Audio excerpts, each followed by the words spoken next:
या देशामध्ये जे साहित्य संमेलन झालं त्या साहित्य संमेलनाचे अध्यक्ष श्री ऋषिकेशजी कांबळे साहेब होते. हा आपल्या भारतासाठी आणि आपल्या सर्वांसाठी खूप मोठा अभिमानास्पद ही बाब आहे आणि कांबळे साहेब आपल्यामध्ये उपस्थित आहे म्हणजे आपल्या सर्वांची मान ऑटोमॅटिकली उंचावलेली आहे. विदेशामध्ये प्रतिनिधित्व करणारं हे व्यक्तिमत्व आपल्यामध्ये आहे. मी सन्माननीय अनिलजी कांबळे साहेब प्राध्यापक, व्याख्याते आणि उत्कृष्ट प्रबोधन करणारे सर यांना विनंती करतो की आपण थोडं छोटेखानी या ठिकाणी मनोगत व्यक्त करावं.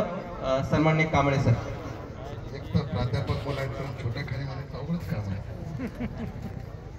महान कारणीचा बागत सिद्धार्थ गौतम बुद्ध, विश्वरत्न बोधिसत्व परमपूज्य डॉक्टर बाबासाहेब आंबेडकर, रयतेचे राजे छत्रपती शिवाजी महाराज, शाहू महाराज, स्त्री उद्धारक आदरणीय बा क्रांतिबा ज्योतिबा फुले, मा सावित्रीबाई फुले, माता रमाई, या सर्वांना या ठिकाणी त्रिवार वंदन करतो. प्रश्न असा आता माझ्या समोर सुरू झाला. एक तर माझे मोठे बंधू ऋषिकेश दादा विचार मंचावर आहेत. दादांनी सबोची सेवा केली, सबो शिक्षण संस्थेत दादा होते आणि आता मी सबो मध्ये आहे. श्रीरंग देशपांडे बाबा असं बोलताना मला की एक कांबळे गेला दुसरा कांबळे आला. विचार मंचावर उपस्थित आदरणीय ऋषिकेश दादा कांबळे अंकर, मान्यवरांची नावं माहीत नसल्यामुळे मी माफी मागतो. हॅलो, आदरणीय भिकू सुंदर, भीमनगरला भाषण झालं घेतोय. बंधू आणि भगिनींनो, आनंद शिंदेचा गायनाचा कार्यक्रम ठेवावा आणि एखाद्या कोरस करणार देणाऱ्या माणसाला म्हणावं की गाणं म्हण. त्याला ते गाणं कसं म्हणता येणार? मला असं वाटलं होतं की दादांना वेळ भेटणार नाही, दादा येणार नाही आणि त्या मॅन ऑफ दी मॅच आपण सहज घेऊन जाऊ. पण सचिन तेंडुलकर ज्या टीममध्ये त्या मैदानावर खेळतो तिथं विनोद कांबळे कसा खेळेल. तर मी माझ्या पद्धतीनं बाबासाहेब, बुद्ध, फुले, शाहू आपल्यापर्यंत पोहोचण्याचा छोटासा प्रयत्न करणार आहे. शिवाय जगाची मी या ठिकाणी क्षमा मागतो की अगदी थोडक्यात हा शब्द प्रमुख वक्त्यांना किंवा एखाद्या भाषण करणाऱ्या माणसाला थोडक्यात म्हणा असं म्हणू नये. कारण तुमच्या माझ्या घरामध्ये आता अन्न खूप झालंय, आन बहुत हो चुका है, थोडी ज्ञान की बातें होणं बहुत जरुरी आहे. बाबासाहेब तुमच्या आमच्यामध्ये पोहोचले पाहिजे. बुद्ध, फुले, शाहू नंतर या बाबासाहेबांच्या चळवळीचं काय हा प्रश्न तुम्हा आम्हाला पडला पाहिजे. ज्या बाबासाहेबांनी 4-4 लेकर या मातीमध्ये घातले, मुकुंदा असेल, राजरत्न असेल, गंगाधर असेल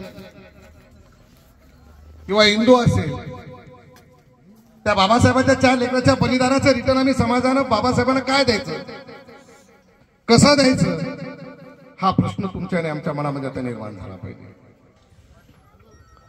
काल परवा दादा एक चित्रपट आला नवीन, छावा, आणि त्या चित्रपटाने खूप काही या भारतामध्ये, महाराष्ट्रामध्ये एक वेगळ्या पद्धतीचं जातीय द्वेष करणारं राजकारण सुरू केलं. शाहू महाराजांच्या नंतर अगोदर या देशामध्ये जे पेशवे होऊन गेले, पहिला, दुसरा, तिसरा बाजीरावजे असतील ते, एका पेशव्यानं तर शनिवार वाड्यावरून उडी मारून आत्महत्या केली असंही मी ऐकले. जो उड़ी मार के आत्महत्या करसा ऐसा पेशवा शुरूर कैसा हो सकता है, हा प्रश्न माझ्यासारख्या सामान्य बुद्धीला पडणार आहे.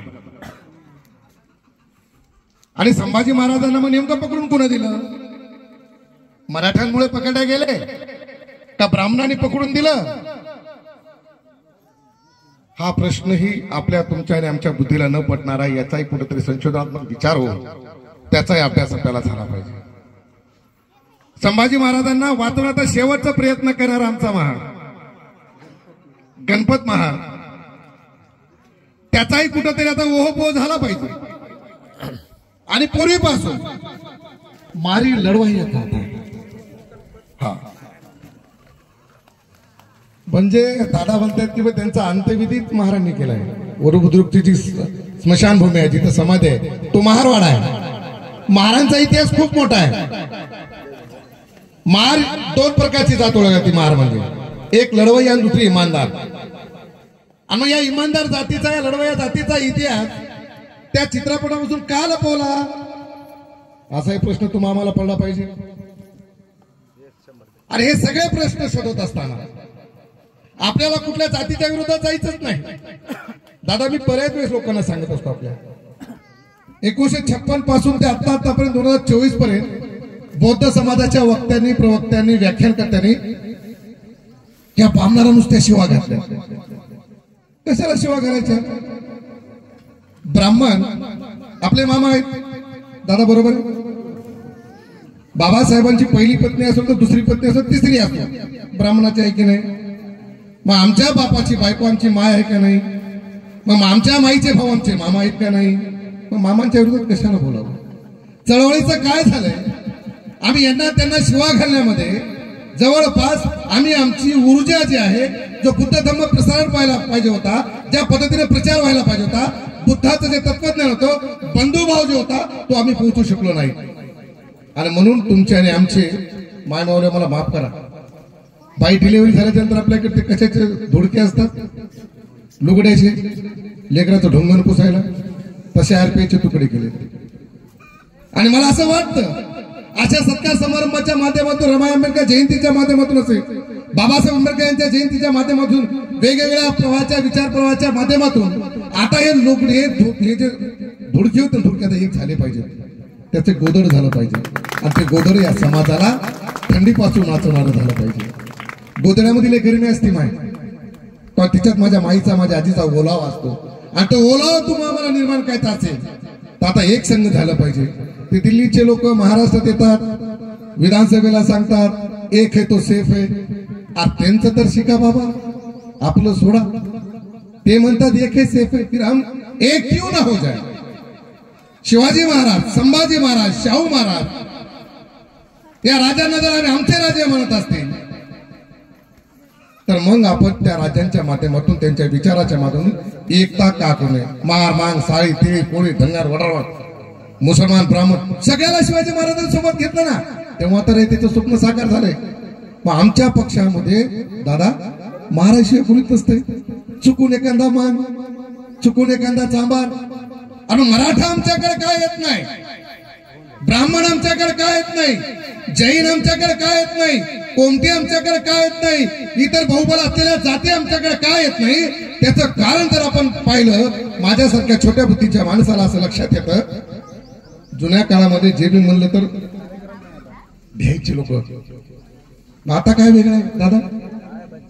एखाद्या अपार्टमेंट मध्ये जेबीम घर घेतलं म्हणलं की त्या अपार्टमेंटचे सगळे लोक त्याच्याकडे पाहतात, आपले जेबीम का आपले पास आहे, जेबीम का. अरे आमची भीती का वाटावी? बुद्धाचा बंधुभाव आमच्याबद्दल लोकांमध्ये का निर्माण होऊ नये? अरे माझा बुद्ध सांगतो इथल्या चिल्यापिल्यावर प्रेम करा, वृक्षावर प्रेम करा, फुलावर प्रेम करा. तुम्ही आम्ही तर माणसं आहोत. मग आम्ही प्रेम करण्यात का बरं कमी पडलो? एक कोणतरी हैदराबादचा व्यक्ती म्हणला दादा की औरंगजेब की कबर को मस्त नाबूद करतो. मला कळतच नाही. एखादी कबर पाडणे, एखादी मस्जिद पाडणे म्हणजे इथल्या मुसलमानांना ट्युशनाचं काम का बरं होतं? त्याला माहिती आहे की यांच्या विरोधात बोललं की हे लोक एक तर होतातच, मुसलमान एक होतात आणि इकडे हिंदू एक होतो. मग आम्ही काय एक होत नाही असा प्रश्न माझ्यासमोर पडतो.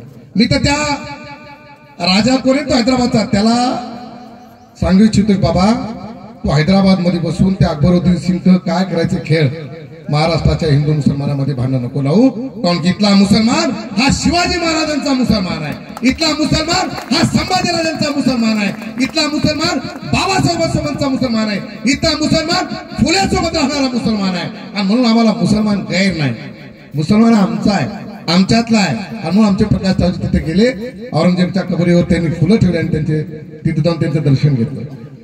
राजे होते, जातीचं युद्ध नाहीये, राजे आहे. आणि यांनी तरी काय वेगळं केलं दादा? फुटी तर तेव्हा दाखवली संभाजीमध्ये पाहिलं आम्ही, तात्पुरता संभाजीची छावा चित्रपटावर आम्ही विश्वास आहे ठेवू. त्यावेळेस ते शिर्के कंपनी बैमान झाली राज्यासाठी.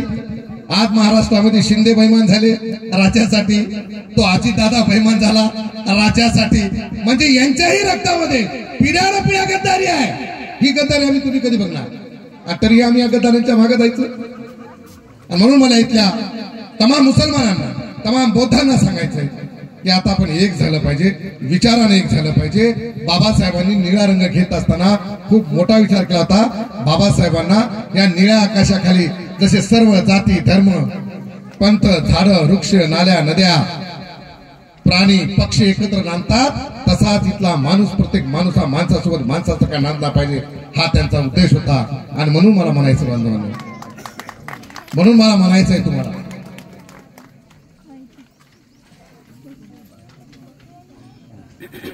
की आता कुठेतरी आपण बाबासाहेबांच्या विचाराचे पाईक झालो पाहिजे. बाबासाहेबांच्या जयंत्या साजरा करतो, लाख लाख 2-2, 3-3, 4-4, 5-5 लाखाचे डीजे आपण लावतो. दादा एक डीजे 4 लाखाचा असतो. औरंगाबाद 152 वार्ड आहे, 152 गुणिले 4, बाबा किती कोटीची उलाढ आलाय. मी तर म्हणतो या जालन्यापाशी कुठलं तरी एक गाव आहे, औरंगाबादच्या बाजूला कुठलं तरी खेडा आहे, त्या खेड्यात असा ठराव झाला म्हणजे ग्रामपंचायतीने, तिथं जत्रा भरणार आहे आणि त्या जत्रेमध्ये एकही मुसलमानाला दुकान लावू द्यायचं नाही, असा ठराव झाला. जर तसं असेल तर बौद्धांनी ठराव घ्यायला पाहिजे. 14 एप्रिलला यावर्षी आपण कुणी कपडे न घेता घराला रंग न मारता ते पैसे सांभाळूया, गोरगरिबाच्या लेखमात्रीला लावूया, गोरगरिबाच्या लेकराला शिकायला लावूया आणि या पोरांना पुढे करूया.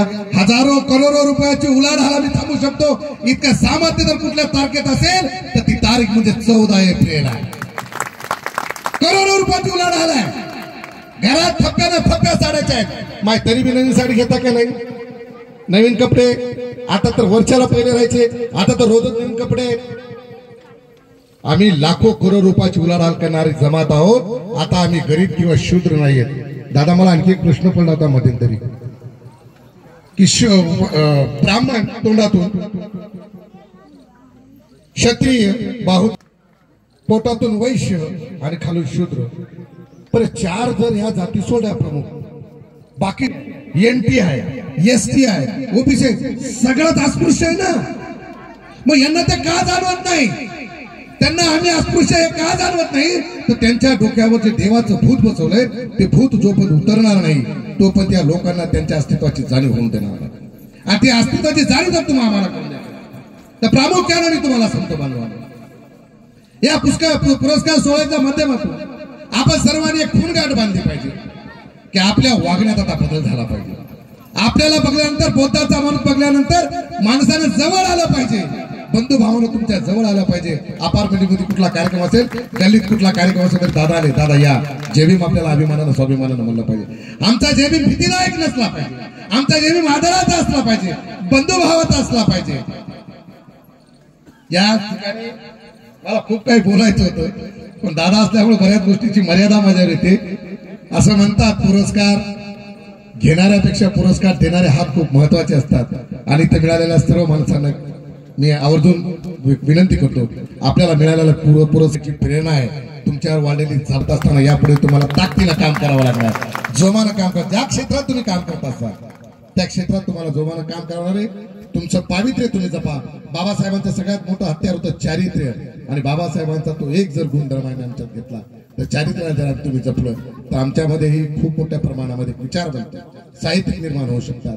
आपल्या सर्वांचं भाग्य आहे, नशीब आहे की ऋषिकेश दादा कांबळे सारखा व्यक्ती सरस्वती भुवन शिक्षण संस्थेत काम करत असतानाही हजारो लाखो सभा ज्या माणसाने घेतल्यात, हजारो लाखो कार्यक्रमाला ज्या माणसाने गेला आणि बाबासाहेब तिथे समजून सांगितलंय, बुद्ध फुले शाहू समजून सांगितलं आहे.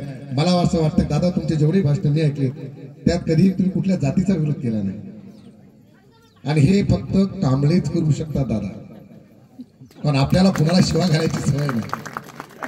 हम अच्छे है, आप अच्छे है, और अच्छे अच्छे को अच्छे बनके आगे चलना है. म्हणून तुम्हाला सर्वांना विनंती आहे, ज्यांना पुरस्कार मिळालाय त्या पुरस्कारकर्त्याच्या सर्व पुरस्कार मिळालेल्या माझ्या बंधू आणि भगिनींचे खूप खूप अभिनंदन करतो. आपल्यावर वाढलेली जबाबदारी लक्षात घेऊन आपण यापुढेही जोमानं काम करावं. मला या ठिकाणी बोलवलं, माझा आदर सत्कार केला.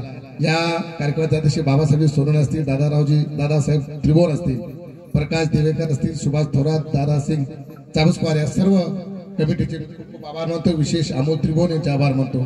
त्यांनी या कार्यक्रमासाठी मला आवर्जून बोलवलं. या भागातला चांगला तरुण आहे, चांगले काम करतो. अशा तरुणांच्या पाठीमागे आपण सर्वजणांनी उभं राहिलं पाहिजे.